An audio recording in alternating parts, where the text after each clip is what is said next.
Welcome to the deep dive. Today, we're plunging into a stack of sources all about one of the most dramatic acts imaginable, the prison escape. A fascinating topic. We've pulled together history articles, lists of infamous breaks, and some, well, really interesting analysis on why people attempt these incredibly risky feats. Hmm. Our mission really is to unpack these accounts for you, find the essential insights, and try to understand what drives someone to risk absolutely everything to get out. Right. And what do these stories tell us about, that constant struggle between human ingenuity and institutional security? Exactly. So let's dive into the stack and see what fascinating nuggets and maybe some deeper understanding we can uncover for you. Okay. When you think prison escape, I mean, where else can you start but maybe the most famous one, immortalized in film, of course, Yeah. the Great Escape from Stalag Luft 2-3? Ah, yes. Stalag Luft III, a camp the German Luftwaffe specifically built for Allied airmen in World War II.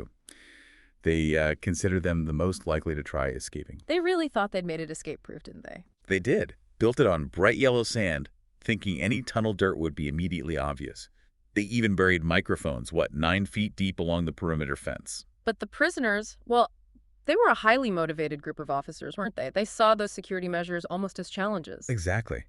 And the sources detail this incredible planning, digging 3 main tunnels, Tom, Dick, and Harry. The sheer persistence involved is amazing. Oh, absolutely. Using Klin Nolt tins for ventilation bellows, making compasses from melted records, forging German passes.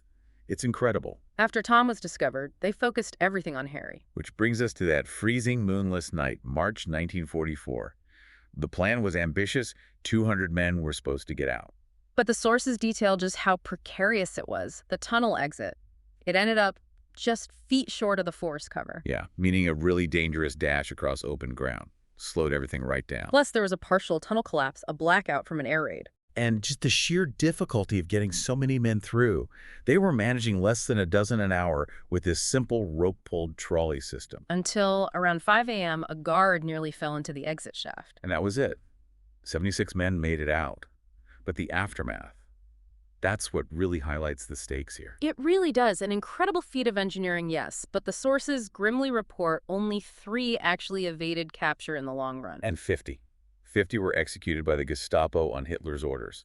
A horrific reprisal. It powerfully illustrates what the sources call a sustainable motive, doesn't it? That deep-seated rejection of confinement, a commitment to keep fighting, driving years of complex planning, despite those monumental risks. Yes, it shows the drive wasn't just about personal freedom for them. It was tied to their identity as officers, their mission. Okay, let's shift gears. Another iconic location, one often called inescapable, Alcatraz, the Rock. Right, on an island in San Francisco Bay, supposedly escape-proof because of the location and the security. And yet, 1962, Frank Morris and the Anglin brothers. Their methods show a different kind of ingenuity, maybe. More about patience and improvisation with, well, very limited resources. Definitely. Using spoons, stolen spoons, over months and months to widen air vents, chip away at decaying concrete. And the creativity, making those incredibly realistic fake heads. From soap, toilet paper, and real human hair from the prison barbershop. Just to fool the guards doing nighttime head counts. It really speaks to exploiting routine, doesn't it? Totally. And then the escape itself. Patching together a raft or maybe a boat from over 50 stolen raincoats. And launching into those frigid, treacherous waters. The sources say the FBI never definitively figured out if they made it to shore or drowned. It remains a mystery. This one feels different from the Great Escape. Maybe less about a military mission and more about, well, individual survival. Perhaps more situational or self-preservation, using whatever they could find to beat the specific obstacle, the water. I think so. It shows escapes aren't always about, high-tech plans. Sometimes it's just incredible persistence with everyday objects, targeted at a specific weakness in that prison's environment. So, moving beyond these really big, famous operations, the sources are just packed with amazing stories of individual cleverness, disguises, deception. Oh, absolutely. Take Colditz Castle. This is a high-security place for prisoners who'd already tried escaping elsewhere. They were constantly trying things. Like what? Well, officers impersonating guards, one guy pretending to be a camp electrician. There was even a French lieutenant who dressed up as a, quote, very respectable woman. No way. Did it work? Almost. He was caught because he dropped his watch and instinctively just kept walking instead of picking it up. A guard noticed how unnatural that was. Huh. That's brilliant. And then you have Frank Abagnale, the catch me if you can guy. He didn't stop his cons inside prison. Not at all. He escaped federal prison by convincing the guards he was an undercover prison inspector who urgently needed to contact the FBI. He just talked his way out. Basically, yes. He even had an accomplice slip him a fake FBI business card. The guards thought they were helping him with his inspection. It shows how psychological manipulation can be just as effective as digging a tunnel. That's incredible. And then there's that truly bizarre one from Brazil in 2012. Oh, yeah. The drug trafficker. Yeah. Shaved his entire body, put on fake nails, a wig, lipstick, heels, his wife's clothes. All during a visit. And he walked right past the guards. He did. Until one sharp-eyed cop noticed how awkwardly he was walking in high heels. That gave him away. These disguise stories, maybe they tie into that self-affirmation idea, proving you're clever enough to beat the system. Could be. Even if the immediate trigger is situational, like seizing the chance during a visit, there's often that element of demonstrating skill, of outwitting authority. Okay, so beyond disguises, what about unique tools or methods? We mentioned the Alcatraz spoons. Right, and at Colditz, prisoners made saws from German table knives to cut through heavy timbers in the chapel floor. Resourceful. And then there's the absolute legend, the British officer who persuaded others to sew him inside a mattress that was being removed from Colditz. You're kidding? Sewn into a mattress. Yep. He cut himself out later, managed to hitch a ride towards Vienna. He even said the scariest part was getting a lift from a senior SS officer who had no idea who was in his car. Wow. That's not just clever, that's incredible nerve. Seizing a really specific, fleeting chance. Exactly. And we absolutely have to mention Choi Gap-bok, the Korean Houdini. Ah, the yoga expert. That's him. 20 years of yoga practice.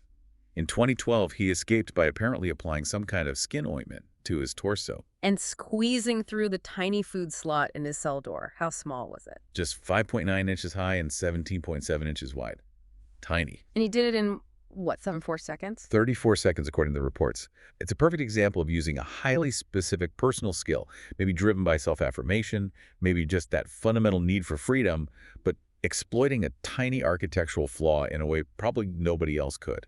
It just shows the methods are as varied as the people trying to escape. And the prisons they're escaping from. So a lot of these escapes aren't just solo efforts, are they? Many seem to involve help, either from the inside or outside. Yes, aided escapes are definitely a major category in the sources. Look at the Maze prison in Northern Ireland, 1983. Prisoners used smuggled guns to seize control of an entire H-block. And then? Then they overpowered a food delivery truck driver and drove out. That points strongly towards those sustainable motives we talked about, likely tied to the political conflict. Right, and the escape of Richard Matt and David Sweat in New York, that involved inside help, didn't it? It did. A tailor shop worker, Joyce Mitchell, she smuggled them tools, like hacksaw blades hidden inside frozen hamburger meat. Apparently, she had relationships with both men. It shows how personal connections, however complicated, can become critical escape factors. And then there are the helicopters, surprisingly common. It seems so. Pascal Payet escaped a French prison in 2007 when masked accomplices hijacked a helicopter nearby and forced the pilot to land on the prison roof. Picked him right up. Wow. And that wasn't the only one. No. Sources also mention helicopter escapes from Mountjoy Prison in Dublin back in 1973 and a Quebec detention center in 2014. It's audacious. And sometimes it's even family involved, right? Like Michel Vaujour's wife taking helicopter lessons specifically to airlift him out. Exactly. After he apparently used fruit painted to look like grenades to bluff his way onto the roof. These examples, needing significant outside resources and coordination, often seem linked to those sustainable motives, deep connections, high stakes, maybe organized crime links. Bribery also comes up as a form of aid. Yes, at Colditz, for instance. Prisoners apparently used valuable Red Cross package contents like chocolate or coffee and pooled money to try and bribe guards or local citizens for help. Yeah. It shows that resources aren't always tools. Sometimes it's about leveraging human connections or, well, corruption. And speaking of resources and planning, we have to talk about El Chapo Guzman's second escape, that tunnel. Oh, that tunnel in 2015 was something else entirely. It really redefined sophisticated aided escapes. Tell us about it. It was nearly a mile long, ran about 10 meters underground, starting from a blind spot in the shower area of his cell, the one place cameras supposedly couldn't see. A mile long, underground. Yep. And it led to a half-built house in a construction site outside the prison walls. It wasn't just a hole in the ground either. It had lighting, ventilation, proper construction supports. And didn't it have a motorcycle? It did. A modified motorcycle fitted onto tracks, likely used both for digging out the earth and then for transporting Guzman himself quickly through the tunnel. That level of planning, the sheer resources, the execution, Yeah. it clearly points to a sustainable motive, right? A Well, fundamental rejection of being locked up, driven by the desire to get back to his business. absolutely. It's the complete opposite of an impulsive situational escape. It shows how the sophistication of the attempt often reflects the depth of the planning and the long-term nature of the motivation behind it. It's so easy to get caught up in the how of these escapes, the tunnels, the disguises, the helicopters. They're just incredible stories. But the sources also push us to think about the why. Exactly. Why risk so much? Often facing severe punishment, even death, if caught. What do the sources suggest? Well, one analysis points to several key psychological drivers. Yeah, Self-preservation is a big one. makes sense. If a prisoner feels threatened. Yes, particularly if they fear violence or sexual assault. For maybe a first-time offender, someone seen as vulnerable, suddenly finding a way out might feel like the only option to survive immediate danger. That feels like a classic situational motive overriding everything else. Okay. And what about self-affirmation? How does that fit in? Escaping, or even just making the attempt, can be a powerful way for prisoners to assert their identity, maybe regain some status within the prison hierarchy. Like proving something. Exactly. Proving courage, resourcefulness, showing they refuse to be completely controlled. For some, especially maybe younger or more impulsive individuals, it could even be about testing their own limits, pushing back against feelings of powerlessness. The sources make that really key distinction between sustainable and situational motives. That seems to explain the huge differences in the kinds of escapes we've been talking about. It really does. Sustainable motives are those deep, long-term drivers.